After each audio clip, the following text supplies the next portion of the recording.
Good Friday, everyone, and welcome to this edition of Conversation Daily News. I'm your host, Cyrus Webb. Glad you all could join us once again. Well, we made it to the end of another week. Hope you guys have had a great one. We, of course, have your news headlines coming up on this Friday. We have the Truth of the Day with Mary Ellen CIganovich, and in today's Entertainment Spotlight, he's been part of my conversation with Dr. Teresa A. Smith, or Dr. Taz, discussing her new book, Transformation. Enjoy today's program. For Conversation Daily News, I'm Cyrus Webb with your Friday headlines. In international news, Biden arrives in Rome as domestic agenda still unfulfilled. President Joe Biden promised to show the world that democracies can work to meet the challenges of the 21st century. As he prepares to push that message at a pair of global summits, his case could hinge on what's happening in Washington, where he was struggling to finalize a major domestic legislative package. After a fitful day of talks over the fate of two infrastructure and social spending bills that he cast as a choice between leading the world or letting the world pass us by, Biden landed in Rome aboard Air Force One in the dark early today with the answer still undetermined. Headed first to a Group of 20 summit in Rome and then to Scotland for a UN climate summit, Biden will be pressed to deliver concrete ideas for stopping a global pandemic, boosting economic growth, and halting the acceleration of climate change. Those stakes might seem a bit high for a pair of two-day gatherings attended by the global elite and their entourages. But it's written right in the slogan for the meeting in Rome: People, Planet, Prosperity. It was a reflection of his promise to align U.S. diplomacy with the interests of the middle class. This has tied any success abroad to his efforts to get Congress to advance his environmental, tax infrastructure, and social policies. It could be harder to get the world to commit to his stated goals if Americans refuse to fully embrace them, one of the risks of Biden's choice to knit together his domestic and foreign policies. Before leaving Washington, Biden pitched House Democrats to get behind a scaled-back $1.75 trillion framework that he believes could pass the 50-50 Senate. It remained to be seen whether lawmakers would embrace the package or send Biden back to the negotiating table, as some key priorities like paid family leave and steps to lower prescription drug costs were excised from the bill, which will be paid for with hiked taxes on the nation's wealthiest and corporations. The rest of the world wonders whether we can function, Biden told the lawmakers, according to a source familiar with his remarks. House Speaker Nancy Pelosi invoked the trip as she tried to rally Democratic votes around a separate $1 trillion infrastructure package, attempting unsuccessfully to build support for a vote on Thursday before Biden arrived in Rome. In national news, Oklahoma resumes executions, kills inmate for 1998 slaying. Oklahoma ended a 6-year moratorium on executions Thursday, administering the death penalty on a man who convulsed and vomited as he was executed for the 1998 slaying of a prison cafeteria worker. John Marion Grant, 60, who was strapped to a gurney inside the execution chamber, began convulsing and vomiting after the first drug, the sedative, was administered. Several minutes later, 2 members of the execution team wiped the vomit from his face and neck. Before the curtain was raised to allow witnesses to see into the execution chamber, Grant could be heard yelling, "Let's go, let's go, let's go." He delivered a stream of profanities before the lethal injection started. He was declared unconscious about 15 minutes after the first 3 drugs were administered and declared dead about 6 minutes after, at 4:21 p.m. In more national news, in the middle of a crisis, Facebook Inc. renames itself Meta. Like many companies in trouble before it, Facebook is changing its name and logo.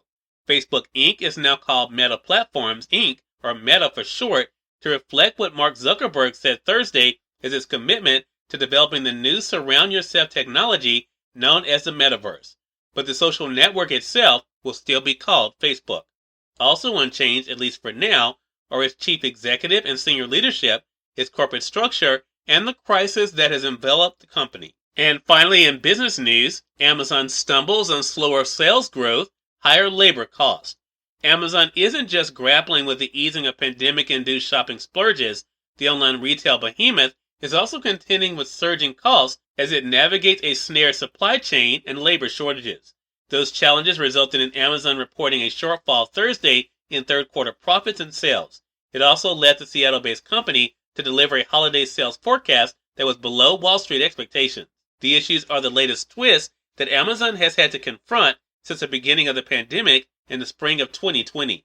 Amazon was one of the first few retailers that has prospered during the COVID-19 outbreak, as physical stores selling non-essential goods temporarily or permanently closed. Housebound people turned to Amazon for everything from groceries to cleaning supplies. Revenue rose 15% to $110 billion, the company's fourth consecutive quarter of revenue topping $100 billion. Cyrus Webb, Conversations Daily News. It's now time for the Truth of the Day with Mary Ellen CIganovich. Mary Ellen, take it away. Hi, this is Mary Ellen with your Truth of the Day. Keep your thoughts focused on the positive. Fixate your thoughts on all that is good and positive in the world. This is easier to do in the morning hours, and as the day wears on, it is easy to become sidetracked by all that is irritating and frustrating. To ensure you stay positive, take time to point out the beauty and goodness you see in others. Your day will grow brighter as you share your positive comments, whether over social media or in person. Positive thinking is easy to do as you notice the good qualities in others. As a human, you tend to focus on the negative, which leads to lowering your spirit, adding negativity to our world. Make an effort to focus your attention on topics that make people feel good. By doing this, you can enjoy the satisfaction of knowing, in some small way, either for yourself or someone else, you made the world a better place today. Today, give of a compliment or a smile as you spread positivity throughout our world. And as always, enjoy the day. Dr. Taz is featured in today's Entertainment Spotlight. We're here on Conversation Daily News. For Conversation Daily News, I'm Cyrus Webb with the Entertainment Spotlight. Dr. Teresa A. Smith, or Dr. Taz, joined me recently on Conversations Live, the radio show, to talk about her new book, Transformation, and the meaning of it for her and us. Here's a bit of that conversation. What has that been like for you to know that the things that you have gone through, Dr. Taz, have had an impact for the better for other people? You know, it's really humbling, Cyrus. For me anyway, I'd like to think that all the things that I've encountered in my life, the trauma or the mishaps, however you want to characterize it, have not been for naught. And to know that individuals are able to become inspired and motivated by my story is really quite humbling. And it reinforces for me that everything in life is sort of interconnected.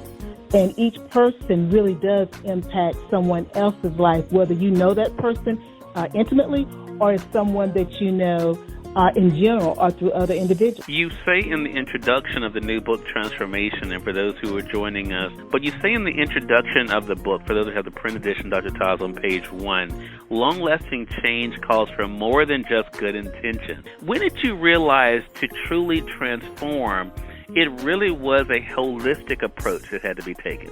I think I would like to say, but I'm so transparent, I think I would like to say when I wrote Stronger that I understood that. But I really don't think I understood it in my core. As I've said previously, with Stronger, I'm pretty tight. I'm pretty good. I really am. But Right. That was just the beginning of a journey. When I began to look at what my purpose was, then I had to determine what were the factors or the barriers that were keeping me sidelined. And I'm going to be honest with you guys, sometimes the things that keep us sidelined are things that we like. Cyrus Webb, Conversations Daily News.